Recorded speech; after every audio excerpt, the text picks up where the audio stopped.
안녕하세요. 모닝쇼 김은별입니다.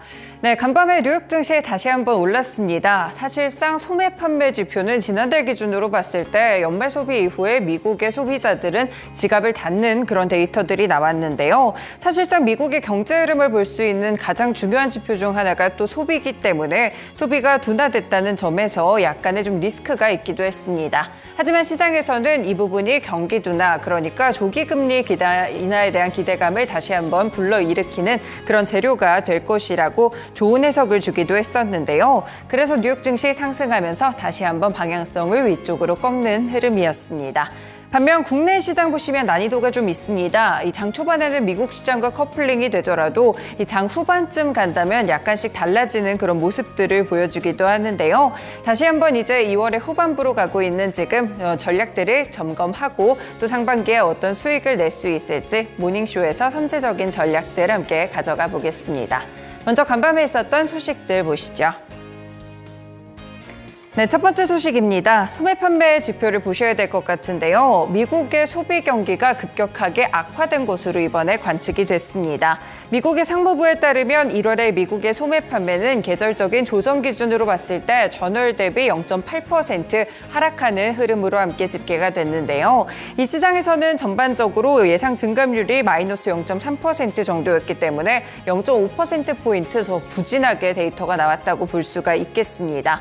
13개 분야들 가운데 9개 분야에서 이번에 소비 지표의 감소세가 확인됐는데요. 건축자재, 매장과 자동차의 판매 감소가 주를 이뤘습니다.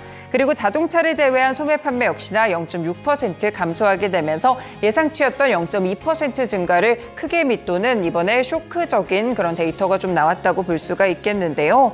이 전반적으로 소매 판매 감소가 연말 쇼핑 시즌을 지나왔기 때문에 어느 정도의 기저효과 때문에 약간은 불가피하기는 했지만 예상보다 하락폭이 꽤 컸습니다. 그렇기 때문에 이번에 소매 판매 지표에 대한 우려감들이 약간 커졌던 것입니다.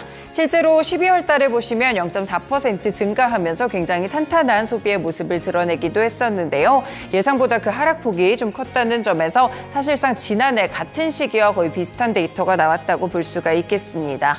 그렇지만 이렇게 소매 판매가 계속해서 좀 악화될 경우에는 연준의 피벗 속도가 빨라질 수 있을 것이다 라는 분석들도 나오는데요. 페더레이티드 헤르메스의 수석 주식 전략가인 필 올랜도는 예상보다 부진한 소매 판매는 경기와 인플레이션이 더 빨리 냉각되고 있다는 점을 시사한다면서 결국에 이 채권이 강세를 보일 수 있고 연준이 첫 금리 인하에 대한 논의를 조만간 테이블에 올릴 수 있을 것이다 라면서 다시 한번 조기 금리 인하 기대감에 불을 지피는 멘트를 하기도 했습니다. 다만 이제 소매 판매가 약세를 보였던 것이 연말 시즌을 지나서 이 한 달에 좀 불과하기 때문에 어느 정도 데이터가 좀 쌓여야 연준이 움직일 것이다라는 시각도 있으니까요. 꾸준하게 미국의 소매 판매 그리고 소비 상황도 체크해 보시면 좋을 것 같습니다. 네, 두 번째로 매주 발표되고 있는 신규 실업수당 청구 건수 보실 텐데요. 고용 여전히 탄탄한 흐름을 보여주고 있습니다. 미국의 신규 실업수당 청구 건수 전주 대비 줄어든 모습이었는데요. 노동부에 따르면 지난주 신규 실업수당 청구 건수는 한 주 전보다 8,000건 줄어들게 되면서 21만 2천 건으로 집계가 됐다라고 데이터가 함께 나왔습니다.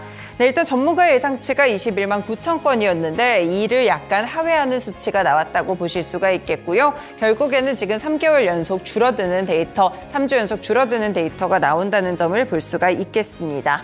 기업의 정리해고 동향을 반영하는 실업수당 청구 건수는 지난해 9월 이후에 20만 건 초반대에서 오르락내리락 하고 있는 부분이 있는데요. 사실상 코로나 이전과 비교했을 때는 굉장히 기록적으로 낮은 수준을 이어가고 있다는 점 체크를 해볼 수 있겠습니다. 그리고 최소 2주 이상 실업수당을 신청하는 계속 실업수당 청구 건수는 이 주간 기준으로 봤을 때 189만 5천 건을 기록하게 됐는데요. 기존 이 실직자들 가운데 새 일자리를 구한 사람들이 어느 정도 줄었다라는 의미로 해석을 해볼 수가 있겠습니다. 네, 마지막으로 실업수당 청구 건수의 추세 자체를 명확하게 볼 수 있는 4주 평균 실업수당 청구 건수 데이터도 함께 확인을 해보실 수가 있을 것 같은데요.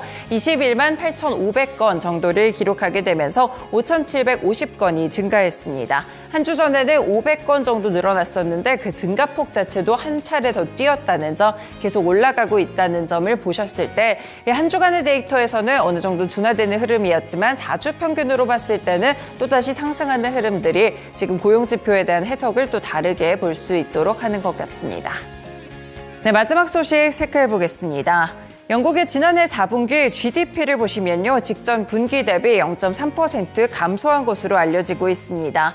지난해 3분기에 이어서 또다시 2개 연속 분기에서 지금 GDP가 마이너스로 집계가 됐기 때문에 사실상 기술적으로 해석했을 때 경기 침체, 그러니까 부진에 진입했다고 공식적으로 볼 수가 있겠는데요. 영국의 통계청은 GDP가 지난해 3분기에 마이너스 0.1% 성장에 이어서 이번 달에는 마이너스 0.3%를 기록했다고 함께 밝혔습니다. 일단은 로이터 통신이 집계했던 전문가 전망치가 마이너스 0.1%였기 때문에 이보다 0.2%포인트 더 낮은 수치가 나왔다고 확인을 해볼 수가 있을 것 같은데요. 일단 서비스나 제조, 건설 같이 주요 분야의 생산량 자체가 모두 감소하게 되면서 이번에 이런 지표에도 크게 영향을 미쳤다는 분석입니다. 제러미 헌트 재무장관도 GDP 결과 발표에 대해서 높은 물가 상승률이 성장을 가로막는 장벽이 되고 있다라고 봤는데요. 저성장이 그렇게 놀라운 일은 아니다라고 이야기를 했습니다. 실제로 영국의 CPI를 체크해 보시면 4%대로 지금 유지가 되고 있는 분위기인데요. 중앙은행인 이 잉글랜드 은행의 목표치 역시나 연준과 똑같이 2%이기 때문에 여기보다는 쉽사리 물가가 떨어지지 않고 있는 모습들이 함께 관측된다라고 볼 수가 있겠습니다. 헌트 장관은 다만 영국 경제가 현재는 고비를 좀 넘기고 있다라면서 긍정적인 방향의 해석을 주기도 했었는데요. 그리고 실제로 영국의 경제 전문가들도 현재 상황을 비교적 가벼운 경기 침체라고 분석을 주고 있습니다. 네, 이렇게 미국의 경기 지표들과 더불어서 영국의 경제 상황까지 함께 체크해드렸습니다. 다음으로는 시장 마감 상황 자세하게 보겠습니다.